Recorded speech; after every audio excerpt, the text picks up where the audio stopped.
Hello সুপ্রিয় অষ্টম শ্রেণীর ছোট্ট বন্ধুরা, তোমরা সবাই কেমন রয়েছো? আশা করি প্রত্যেকে খুব ভালো রয়েছো, সুস্থ রয়েছো। তোমাদের প্রত্যেককে তোমাদের প্রিয় চ্যানেল লাভ ফর নলেজের পক্ষ থেকে জানাচ্ছি সুস্বাগতম। তো সুপ্রিয় বন্ধুরা, আমি তোমাদের সঙ্গে শুভজিৎ স্যার। আজকে আলোচনা করব তোমাদের 2024 দাফেন্দদ ইংলিশ কোশ্চান ব্যাংক সলিউশন নিয়ে। আজকে ক্লাস 8-এর ফিউচার পারফেক্ট টেন্সের যে প্রশ্নগুলো রয়েছে তার ভয়েস চেঞ্জ নিয়ে আলোচনা করব, যেই প্রশ্নগুলো 48 এবং 49 নম্বর পেজে রয়েছে। তো আজকের ভিডিওটি বেসিকলি আমাদের একজন শিক্ষার্থী বন্ধু কমেন্ট সেকশানে কমেন্ট করেছিল যে স্যার, ক্লাস 8-এর ফিউচার পারফেক্ট টেন্সের ভয়েস চেঞ্জের যে প্রশ্নগুলো রয়েছে 48 এবং 49 নম্বর পেজে, সেগুলো সলিউশন করে দিলে ভালো হতো। তো সেই রিকোয়েস্টকে মাথায় রেখেই কিন্তু আজকের ভিডিওটা আমরা প্রোভাইড করছি। সেই সঙ্গে তোমরা যারা শিক্ষার্থী বন্ধুরা দেখছো, তোমাদের যদি কোনো রিকোয়েস্ট থাকে, কোনো জায়গায় কোনো সমস্যা থাকে বা কোনো টপিকের ওপর ভিডিও প্রয়োজন হয়, অবশ্যই আমাদেরকে কমেন্ট সেকশানে কমেন্ট করে জানাতে পারো। তো চলো সরাসরি চলে যাচ্ছি, আর কোনো কথা নয়, আজকের মূল যে আলোচ্য বিষয় সেখানে। তো তার পূর্বে প্রত্যেকের কাছে রিকোয়েস্ট, তোমরা যারা আমাদের চ্যানেলে নতুন, অবশ্যই চ্যানেলটি সাবস্ক্রাইব করে আমাদের চ্যানেলের সঙ্গে যুক্ত হয়ে যাও। তো সবার প্রথমে দেখো, ফিউচার পারফেক্ট টেন্সের ভয়েস চেঞ্জ শুরু করার পূর্বে টেন্সের স্ট্রাকচারটা দেওয়া আছে, একটু লক্ষ্য করো। তাহলে ফিউচার পারফেক্ট টেন্সের যে স্ট্রাকচার সেটা কি? সাবজেক্ট প্লাস শ্যাল হ্যাভ বা উইল হ্যাভের যে কোনো একটা, প্লাস মেন ভার্বের থার্ড ফর্ম প্লাস অবজেক্ট। এটা হচ্ছে টেন্সের স্ট্রাকচার। আর এটার ভয়েস চেঞ্জ করলে কি হবে? অবজেক্ট প্লাস শ্যাল হ্যাভ বা উইল হ্যাভ, তার সঙ্গে বিন হবে, তারপর ভার্বের থার্ড ফর্ম, তারপর বাই, তারপর হচ্ছে সাবজেক্ট।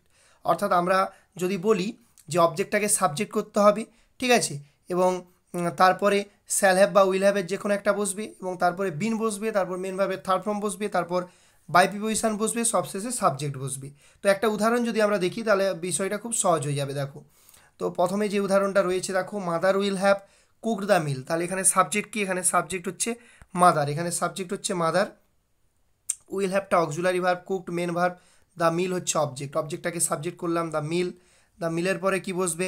উইল হ্যাভ বিন বসবে। তাহলে যখন আমরা প্যাসিভ করব কি বসবে? প্যাসিভ ভয়েসের মানে অ্যাক্টিভ ভয়েসের অবজেক্টটা প্যাসিভ ভয়েসের সাবজেক্ট হলো, আর তারপরে কি বসবে? শ্যাল হ্যাভ বিন বা উইল হ্যাভ বিন। তাহলে দ্য মিলের পরে উইল হ্যাভ বিন বসবে, উইল হ্যাভ বিন, তারপর মেন ভার্বের থার্ড ফর্ম, মেন ভার্ব ছিল কুকড, ওখানে থার্ড ফর্ম করাই আছে, তাহলে কুকড, তারপর কি হবে? By mother, by mother. চলে যাব পরের প্রশ্ন, she will have completed the work. এই প্রশ্নের উত্তর কী হবে? দ্য ওয়ার্ক, এক্ষেত্রে উইল হ্যাভ বিন বসবে, উইল হ্যাভ বিন, মেন ভার্বের থার্ড ফর্ম কমপ্লিটেড, আর সি ছিল বাই হার, তাহলে উত্তর হবে the work will have been completed by হার। পরের প্রশ্ন, we shall have cleaned the room. তাহলে এটার উত্তর হবে the room will have been cleaned by us. পরের প্রশ্ন, Tirtha will have solve the sum. এটার উত্তর হবে the sum will have been solved by Tirtha. পরের প্রশ্ন, the teacher will have answer the question. তো আলটিমেটলি তোমরা বোঝার চেষ্টা করো, অবজেক্টটাকে সাবজেক্ট করতেছি, আর ফিউচার পারফেক্ট টেন্সে প্যাসিভ ভয়েসের কর্তার পরে শ্যাল হ্যাভ বিন বা উইল হ্যাভ বিন বসে, এবং তারপর মেন ভার্বের থার্ড ফর্ম, তারপর বাই প্রিপোজিশন, তারপর হচ্ছে সাবজেক্ট, যেটা অ্যাক্টিভ ভয়েসের সাবজেক্ট সেটা। ওকে, তাহলে এটার উত্তর কী হবে? The question will have been answered by the teacher. পরের প্রশ্ন, Trisha will have washed her clothes. তাহলে এখানে subject Trisha, main verb washed, her ক্লোথসটা হচ্ছে অবজেক্ট, অবজেক্টটা সাবজেক্ট হয়ে গেল, তাহলে her clothes will have been, তারপর ওয়াশড থার্ড ফর্ম, এটাই ওয়াশড, আর বাই তৃষা। পরের প্রশ্ন, I shall have prepared the matter. তাহলে এটার উত্তর কী হবে? The matter will have been prepared by me. পরের প্রশ্ন, এটা নেগেটিভ সেন্টেন্স আছে, দেখো, he will not have rectified himself. এটা হচ্ছে সেলফ প্রোনাউন দিয়ে, তো এটা সেলফ প্রোনাউনের ভয়েস চেঞ্জ, এটা একটু অন্য রকম, তোমাদেরকে দেখিয়ে দিচ্ছি জাস্ট। এখানে কোনো অবজেক্ট সাবজেক্ট হবে না, সাবজেক্টটা সাবজেক্টই থাকবে। কীরকমভাবে করছি এটা একটু লক্ষ্য করো।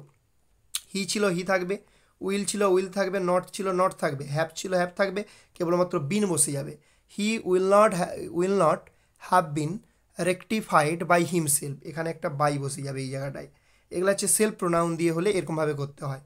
ওকে, তাহলে he will not have been rectified by himself. চলে যাব পরের প্রশ্ন, the girl will have sung a song. তাহলে এটার উত্তর কী হবে? A song will have been sung by the girl. পরের প্রশ্ন, the villagers will have killed the snake. এটার উত্তর কী হবে? The snake will have been killed by the villagers. They will not have seen the movie. The movie will not have been seen by them, they থেকে by them. I shall have read the novel. তাহলে the novel will have been read by me. পরের প্রশ্ন, we shall have been invited by you. তাহলে এটা passive করা আছে actually, এটাকে active করলে কী হবে?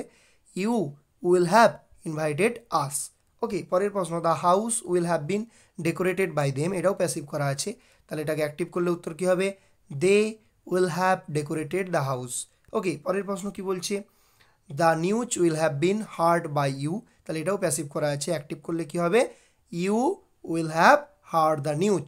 ওকে, তো সুপ্রিয় শিক্ষার্থী বন্ধুরা, এই ছিল আজকের আলোচনা। আজকের আলোচনাতে তোমাদের সঙ্গে আলোচনা করলাম ফিউচার পারফেক্ট টেন্সের যে সমস্ত প্রশ্নগুলো ছিল তোমাদের ক্লাস 8-এর দাফেন্দত ইংলিশ কোশ্চান মাঞ্চ 2024-এ, তারই উত্তরগুলি নিয়ে। আশা করি তোমাদের ভিডিওটি ভালো লাগলো। যদি ভালো লাগে অবশ্যই একটি লাইক করো, সেই সঙ্গে তোমার প্রিয় বন্ধুবান্ধবীদের সঙ্গে ভিডিওটি বেশি বেশি করে শেয়ার করে দাও। এবং তোমরা যখন প্যাসিভ থেকে অ্যাক্টিভ করবে, আরও একবার জিনিসটা বলে দিচ্ছি, তোমরা যখন প্যাসিভ থেকে অ্যাক্টিভ করবে তখন তোমরা এই যে টেন্সের স্ট্রাকচার আছে এইটাকে খালি অ্যাপ্লাই করে দেবে। আর যখন তোমরা অ্যাক্টিভ থেকে প্যাসিভ করবে তখন এই যে দ্বিতীয় যে অবজেক্ট প্লাস শ্যাল হ্যাভ বা উইল হ্যাভ প্লাস বিন ভার্বের third form by plus subject, এই যে স্ট্রাকচার এটাকে তোমরা ফলো করবে। ওকে, তো আশা করি তোমরা বুঝতে পেরেছো। যদি ভালো লাগে ভিডিওটি, আরও একবার রিকোয়েস্ট করছি অবশ্যই লাইক করো, শেয়ার করো এবং আমাদের চ্যানেলে নতুন হয়ে থাকলে চ্যানেলটি সাবস্ক্রাইব করে আমাদের চ্যানেলের সঙ্গে যুক্ত হয়ে যাও। দেখা হবে পরের ভিডিওতে। তোমাদের যদি কোনো টপিকের ওপর ভিডিও প্রয়োজন হয় অবশ্যই কমেন্ট সেকশানে কমেন্ট করে জানাতে পারো।